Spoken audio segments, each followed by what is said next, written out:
بسم الله الرحمن الرحيم. اللهم صل وسلم على سيدنا محمد في الأولين، وصل وسلم على سيدنا محمد في الآخرين، وصل وسلم على سيدنا محمد في كل وقت وحين، وصل وسلم على سيدنا محمد وعلى آله وصحبه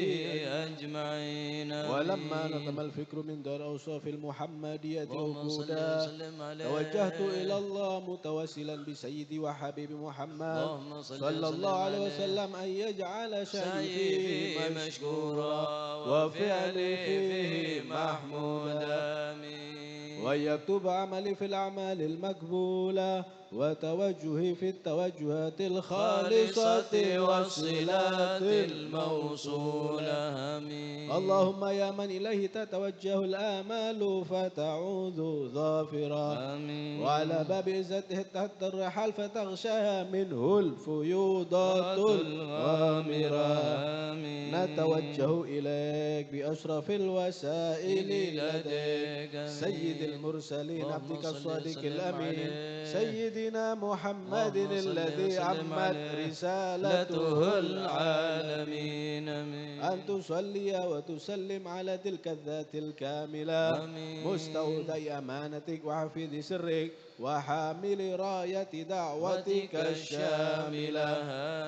الأب الأكبر المحبوب لك والمخصص بالشرف الأفخر في كل موطن من مواطن القرب ومظهر، قاسم إمدادك في عبادك وساكي كوشي إرشادك لأهل ودادك، سيد الكونين وأشرف الثقلين العبد المحبوب الخالص المخصوص منك بأجل الخصائص. اللهم صل وسلم عليه وعلى آله وأصحابه وآل حضرة اقترابه من أحبابه. اللهم إنا نقدم إليك جهاد النبي الكريم ونتوسل إليك بشرف مقامه العظيم أن تلاحظنا في حركاتنا وسكناتنا بعين عنايتك، وأن تحفظنا في جميع أطوارنا وتقلباتنا بجميل رعايتك وحسين وقايتك، وأن تبلغنا من شرف القرب إليك وإلى هذا الحبيب غاية آمالنا، وتتقبل منا ما تحركنا فيه من نياتنا وأعمالنا، وتجعلنا في حضرة هذا الحبيب من الحاضرين وفي طرائق اتباعه من السالكين، ولحقك وحقه من المؤدين ولعهدك من الحافظين. اللهم إن لنا أدماء في رحمتك الخاصة فلا تحرمنا، وذنونا جميلة هي وسيلتنا إليك فلا تخيبنا. آمنا بك وبرسولك وما جاء به من الدين، وتوجهنا به إليك مستشفعين أن تقابل المذنب منا بالغفران والمسيء بالإحسان والسائل بما سال والمؤمل بما أمل،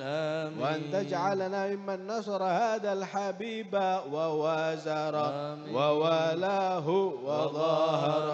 وعم ببركاته وشريف وجهات أولادنا ووالدينا وأهل كترنا ووالدينا وجميع المسلمين والمسلمات والمؤمنين والمؤمنات في جميع الجهات، وأدم راية الدين القيم في جميع الأقطار منصورة، ومع الإسلام والإيمان بأهلها معمورة معنا وصورة، واكشف اللهم كربة المكروبين واقض دين المدينين واغفر للمذنبين وتقبل توبة التائبين، وانشر رحمتك على عبادك المؤمنين أجمعين، واكف شر المعتدين والظالمين، وابسط العدل بولاة الحق في جميع النواحي والأقطار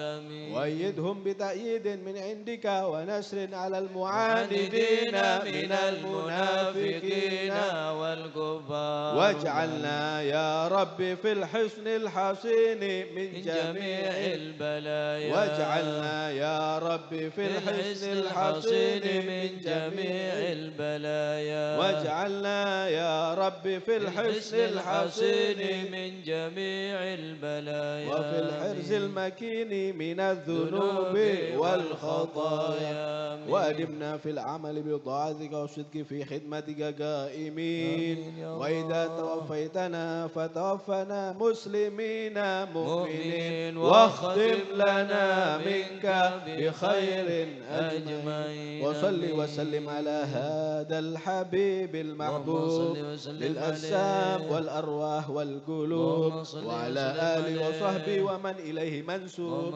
وآخر دعوانا أن الحمد لله رب العالمين سبحان ربك رب العزة عما يصفون سلام على المرسلين والحمد لله رب العالمين. لا حضر الفاتحة.